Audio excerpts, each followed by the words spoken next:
I had a stalker from Xbox Live try to find me at work 2 days ago on Monday.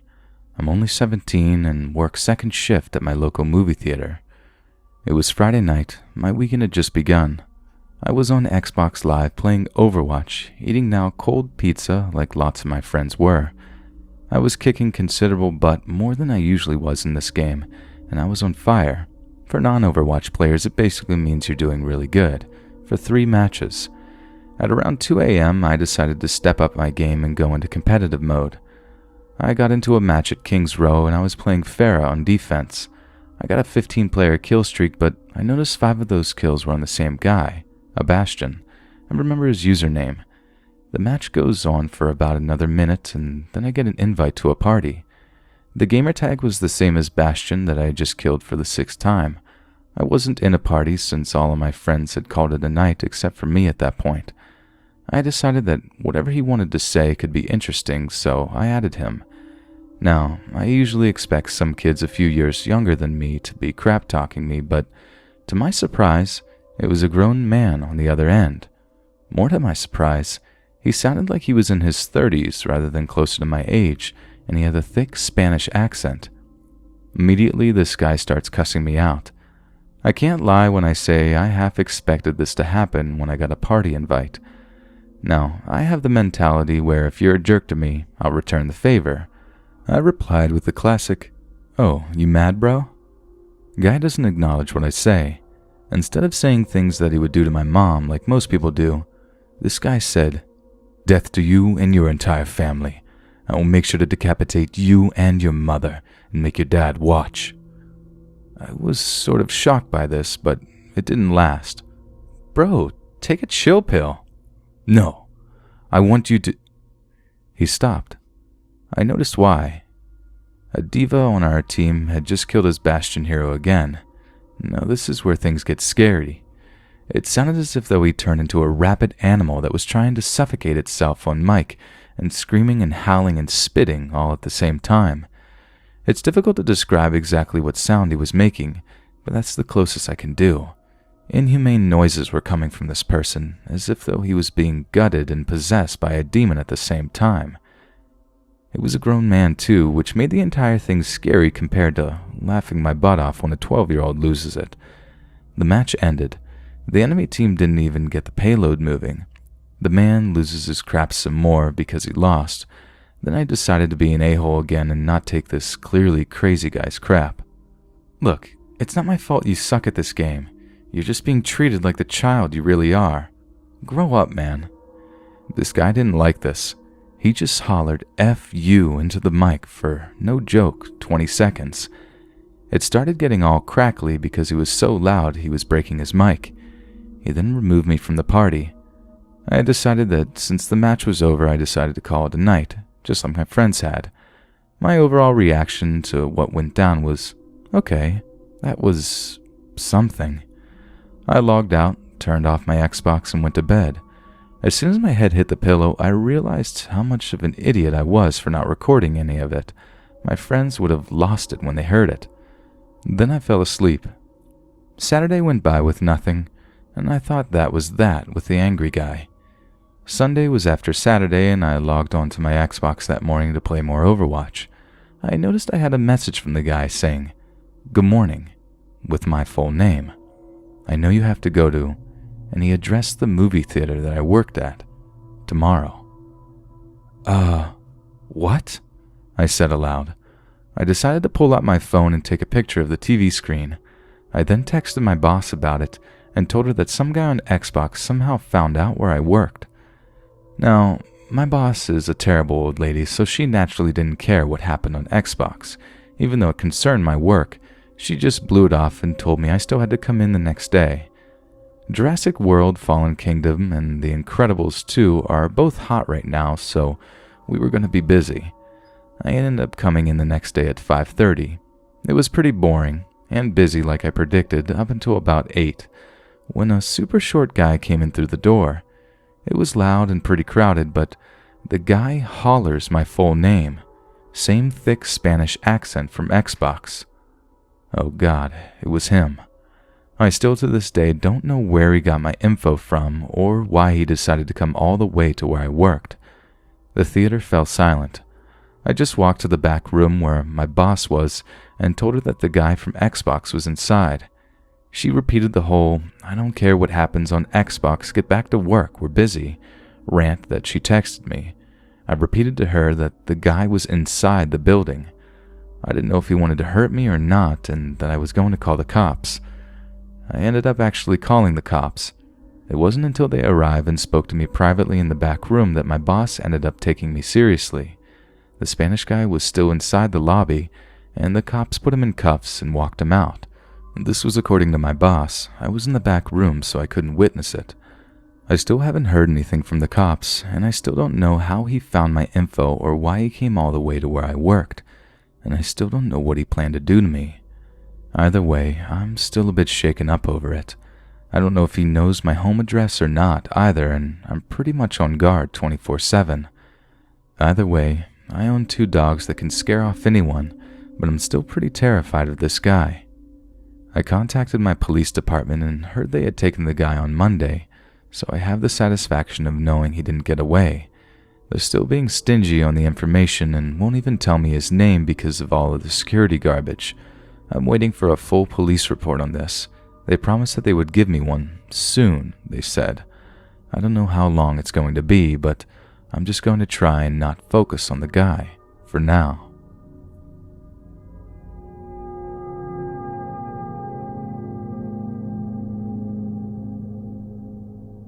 When I was in junior high and high school, I was best friends with this guy named Mark. I'm female for context. We did everything together. He was my best friend after all. Mark had kind of a troubled life. Nothing too crazy, just kind of troubled.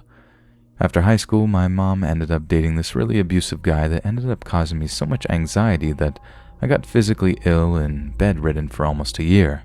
I kind of kept in touch with Mark during this time, though I had lost many of my friends due to being sick. In the meantime, I was bedridden. Mark had met a girl and fell in love. Blah blah, normal stuff. One night, I get a phone call from him, and he's drunk out of his mind. Tells me his girlfriend broke up with him and that he's going to end his life. He tells me he's laying in the middle of the road, in the country, with a gun to his head and that he's going to pull the trigger. I was scared and begged for him to go inside and calm down. For those who are wondering, I did indeed call the cops, but had no idea where he was to tell him his location. So I called a hotline and had them phone him. Honestly, I can't remember the rest of the night, but I know I talked to him a few more times, and fortunately, he didn't end himself. Fast forward a few years, Mark has his life together, so it seems. He lives with his new girlfriend, and they have a son together. I am now better, so we make plans, and I meet his kid and his girlfriend. All is grand, so I thought. One night, he calls me drunk, and said that he's been living in his truck at his shop because he and his girlfriend have broken up and she's kicked him out. This made me feel bad. I was living on my own at the time, so I offered him my couch for a few days until things settled down with his girlfriend. Honestly, before this incident, I never ever thought he'd be a danger to me. I grew up with him and knew him for years. So he's staying at my house, and one day I was super hungover. I just wanted to be by myself and not talk to anyone. He knocks on my bedroom door. I tell him to come in. He instantly starts accusing me of being depressed, saying that I need to talk to someone. I politely told him I'm not depressed and I don't need to talk, and that even if I did, now isn't a good time as I was hungover. It escalated so quickly. He had me in a bear hug so tight I couldn't escape. I was begging for him to let me go, and he just wouldn't. Eventually, I peel out of his grip, pushed him out of my bedroom door, and locked myself in. He proceeds to pick the lock on my bedroom door, enters, and again forcefully grabbing me so hard it hurt. I again escaped and ran out of my apartment, realizing I had forgot my keys, so I run back in, and he cornered me and would not let me go until I told him what was wrong. At this point, I am shaking and bawling my eyes out, begging him to let me go. I don't know how I got out of it, but I did. I grabbed my keys, ran out of my apartment with no shoes on, and drove to my friend's place. I sent him a text and told him to get out of my apartment or I'm calling the police. I told him to leave the spare key behind. My friend's boyfriend escorted me home and checked my apartment to make sure he wasn't there, and he did leave the key. I had marks all over my body from fighting him off. I gave it enough time for myself and for him to calm down, and I called him to explain what he did was wrong and why. He thinks he did the right thing. I've got him blocked on everything and haven't talked to him since.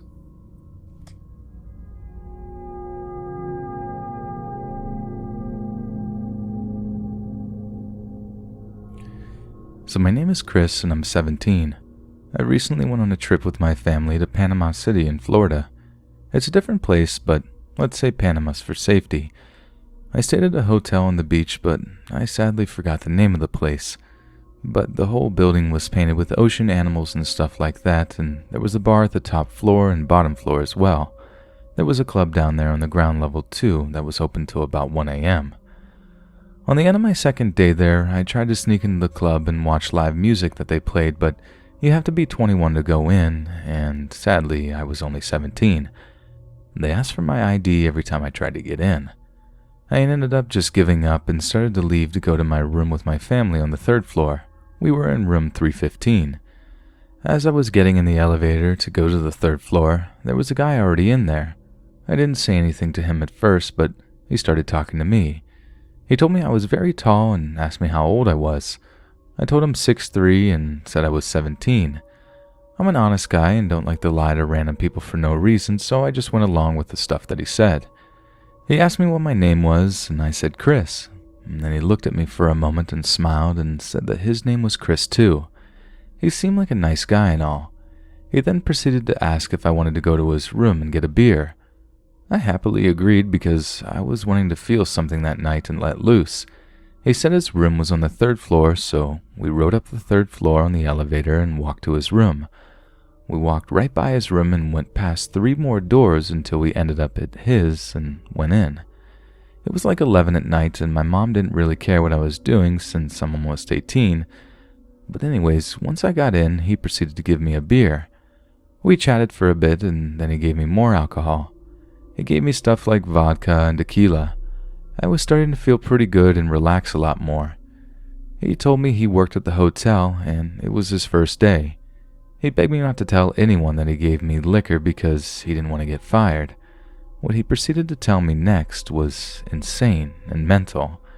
He said he ran drugs up and down Florida all the time, and that he had $6 billion sitting in a storage unit somewhere. I didn't believe him for a second, but I listened politely and nodded to show that I was listening to what he said. He told me he just got out of a mental institution and was prescribed multiple medications. I didn't believe him, but he showed me his paperwork and I saw at least 10 different medications all prescribed to a man under the name of Christopher, so I believed his name was actually Chris and that he just left an institution. He then told me that he didn't even need those meds, and it was obvious, though, that he did. Now, I was kind of drunk and my memory does kind of become a little blurry, but the next thing I remember was him telling me that on June 15th, The Conjuring would begin, and people would make a choice to go up or go down or stay with him.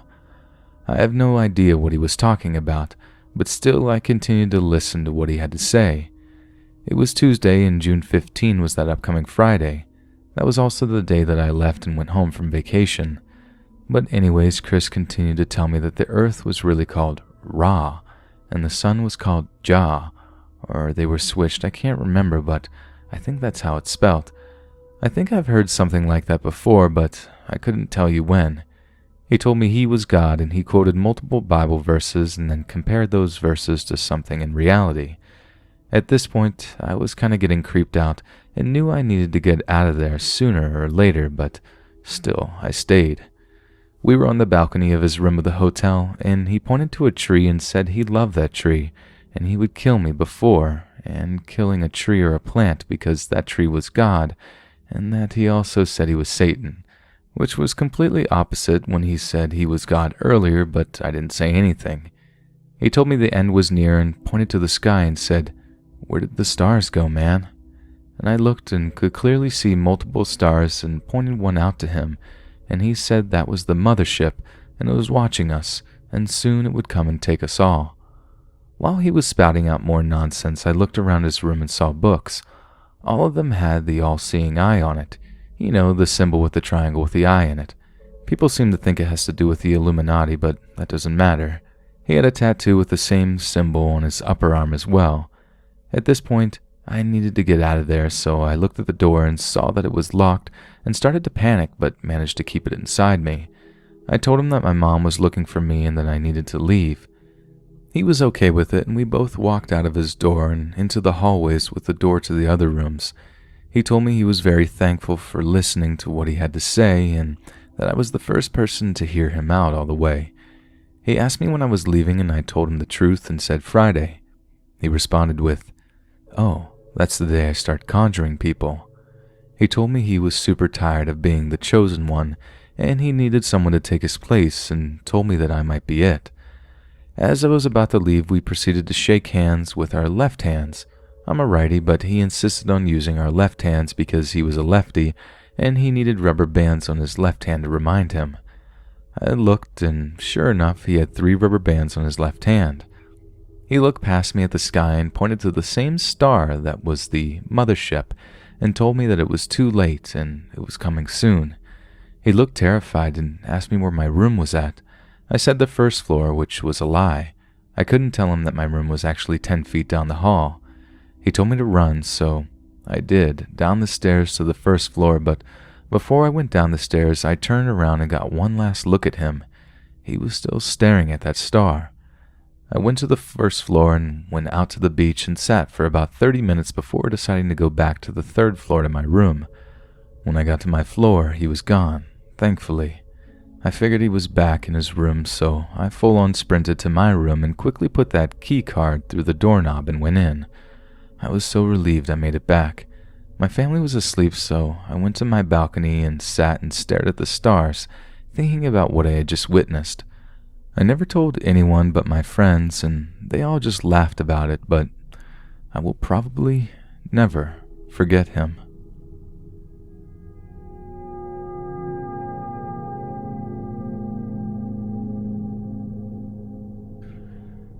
When I first met the bag man, I was 16. I didn't even think he was anything to worry about at the time.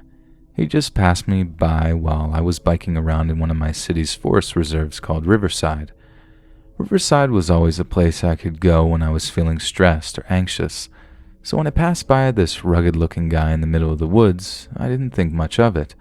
I had other things in my mind, and for all I know, I could have looked pretty rugged myself, being all sweaty and wearing a black hoodie and biking around like a maniac. He and I were similarly dressed. I didn't have long to look at him, as I was passing by on my bike pretty quickly, but he was wearing black sweatpants that were ripped in several places, along with muddy white shoes and a black hoodie which he wore with the hood down.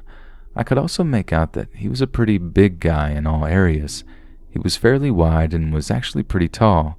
His hair was brown and down to his shoulders. I couldn't really make out his face at the time, but little did I know I would see it in a few weeks. When he saw me coming towards him on my bike, he held up his hand all excitedly and waved at me, and then began to jog while I got closer. I thought at the time that maybe he was out here exercising like me, and seeing me made him remember to start running again or something. But as I passed him, he got so close to my bike that he almost bumped into me. I had to swerve a little to the right to try to avoid him, barely missing him. When I passed him, I kind of heard him shout something back at me, but I couldn't really understand what it was because I had my headphones in. I shrugged the situation off as I continued to bike back to my car. It took me a few minutes to get back to the parking lot, and I was pretty exhausted as I loaded my bike into the back of my minivan. Once I closed the trunk, I looked around for a moment to see if the guy I had seen earlier was around. I didn't see him, but the only other car that was parked there was directly across from me on the other side of the lot. It was a long white van, like the stereotypical pedophile van. It was dirty and muddy, like the man driving it, and the windows were tinted so you couldn't really see inside.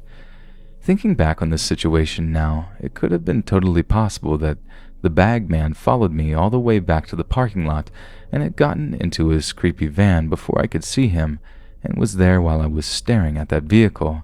He could have been watching me through those dark windows and I didn't even know.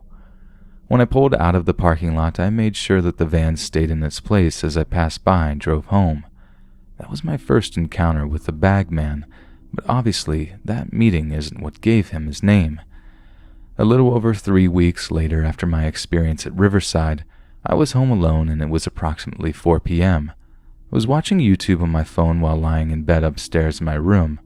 My dog was next to me and we were both just chilling until my dad came home from work. While I was up to go to the bathroom, I heard the doorbell ring and then 2 loud bangs on the door. Now, usually when someone pounded on the door like that, it was almost always my mom because she, for some reason, liked to freak out the dog when she gets home, and a few loud bangs on the door would do the job. So my dog went running out of the room and tore down the steps to get to the front door. I followed behind him, but I didn't really feel like running. When I finally got to the door, I swung it open, expecting to see my mom. It wasn't her. It was the guy from Riverside. He was just standing there with a big black garbage bag in his hand. He was wearing almost the same outfit that he was wearing when I saw him last, except his shoes were all clean now. I looked up at his face and saw he had a poorly trimmed beard that covered most of his face. His eyes were a bright blue and they stared down at me. He spoke before I had a chance to say anything. Now, this will be a rough paraphrase of what he said as I don't remember exactly. "Hi there, young man. Is Melanie around? I'd love to see her." No, I don't know who that is, sorry." I actually knew who he was asking for because she lived a few houses down. I think at that point I had given him a kind of smile to try to act like I wasn't completely freaked out. You see, I always park my minivan right up in front of my house, so it's always in view whenever I'm home. This means that he probably recognized it, and me. As if on cue, he said, "I think I know you from somewhere, pal." His voice was deep and haunting and just kind of left me stunned. I stood there and didn't say anything and shrugged my shoulders. That's when he started to shake that bag. I don't really know how else to describe what he was doing. He was just shaking the bag up and down. I never actually saw what was inside of it, but it sounded like a whole bunch of metal cookie cutters rattling around. The contents were poking and stretching the bag out in weird angles. He was still staring at me as he shook the bag an inch closer to me. "Are you sure you don't know where Melanie is?" He continued to shake the bag as he got closer and closer until we were nearly touching. My breath was shaky, and I was looking down at the ground like a dog that had just gotten in trouble for peeing on the couch. Then I snapped and pushed him away from me as hard as I could. His skin was flabby and soft, and his shirt felt greasy. I used all my strength to get him away from me. I didn't look back as I did a 180 and sped back into my house, slamming the door once it got back inside. I could hear him pound his heavy arms against the door and the clamoring of whatever was in the bag. He banged on the door for maybe 30 seconds before he stopped abruptly. I quickly sped towards the window to see if he was still standing there, and as I moved to the side to get a better angle of the doorway, I saw him looking back at me. When we met eyes, he immediately started running back to his van, which was parked across the street. I recognized it as the same one from Riverside. I was disappointed to see that there weren't any front license plate numbers, but as the van started to move and pass my house, I took down the numbers and letters that were on the back of the van. I still have them written down in my phone. Since that incident, I haven't seen the man since, and I notified Melanie that some man was asking around for her. She said that she had no idea who he might be, and that she would tell her parents to look out for anyone that looked like who I had seen, just in case he managed to find her or her house, but it doesn't end there. About a year later, my mom and I were having lunch and she was scrolling through Facebook when she came upon a post from a woman who lived in the neighborhood next to ours. The woman wrote that a man driving a white van drove up to her house and knocked on the door, which her young daughter answered. The man had apparently asked her to get in his van because he had the circus in there. Apparently the mom came to the door in time before anything bad had happened, but the man was still being creepy. Unfortunately, the woman didn't post a description of the man, but she definitely remembered the white van. Now, I don't know exactly what the circus means, but I am almost positive it's the same man that visited my house, and I am pretty sure that he is still out there preying on people. because just yesterday on the local news, they interviewed a 9-year-old girl who was approached by a man driving a white van. So please, if you live in the central Illinois area of the US, please look out for anyone or anything matching what I said in my story. This creep is most likely still out there because he keeps coming up on social media and the news. Stay safe, everyone.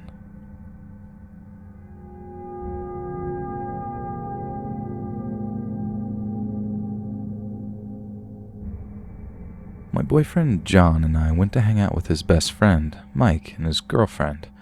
She knew about a party that was going on with some of her childhood friends who had just finished high school.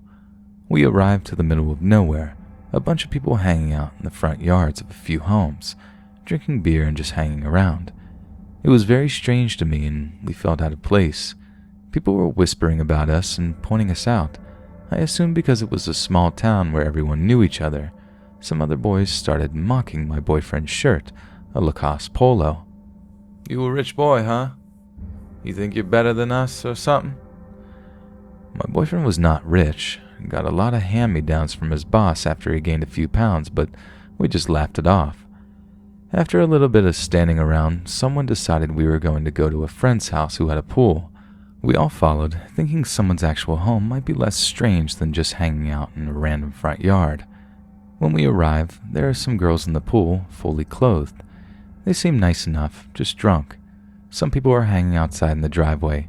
I have a prosthetic leg, so I get tired if I stand up too long. I sit on the back of a truck. After a while, a dude approaches us and sits down next to me. I was pretty naive at the time and never retrieved much attention from the opposite sex. I grew up in a small town in a different state. We were in Georgia. I grew up in Texas. The dude started telling us how he was from New York and asking me questions about my life. It was then he put his hand on my knee and made a comment about my looks, saying I was cute or whatever. My boyfriend was there and I felt safe enough to not react, but my blood was boiling. I shrugged off his comments and laughed it off. I tried to act uninterested, but I was froze in an uncomfortable state of weirdness. I had no idea where John's friend Mike was, much less his girlfriend who actually might know these people. John is watching, waiting for me to say something, which I didn't. I don't know why. I didn't like the attention. The dude was not attractive, didn't seem like a fun or cool guy, just an obvious drunk creep. His hand started moving up my thigh.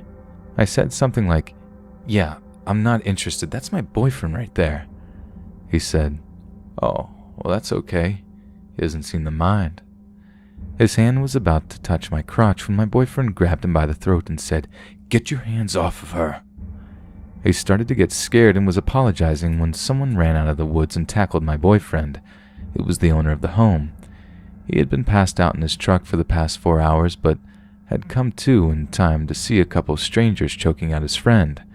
3 guys ran up to him and he managed to fight 2 of them off, but the host of the party had him in a headlock.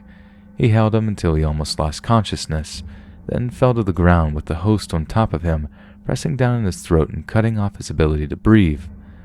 I tried to hit him and beat him off, but he had a glazed look over his eyes and seemed determined to kill him.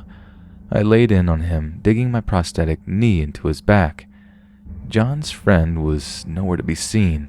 The party host finally let off of him and we ran to our car. Mike and his girlfriend were close behind, obviously aware of what was happening the whole time. The next morning, the white of John's eyes were all red and full of blood.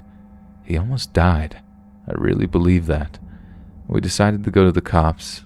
This was in a place called Rockdale County, a backwards, nasty country town. I didn't realize how terrible it was until we were inside the sheriff's office. They claimed that they had gotten a report that I had taken my leg off and beaten people with it. Not physically possible. They said the only way we could press charges was if we all went to jail because it was all hearsay, and the cop knew the attacker, family, friends, and they would never assault someone unless they deserved it. We had to walk away.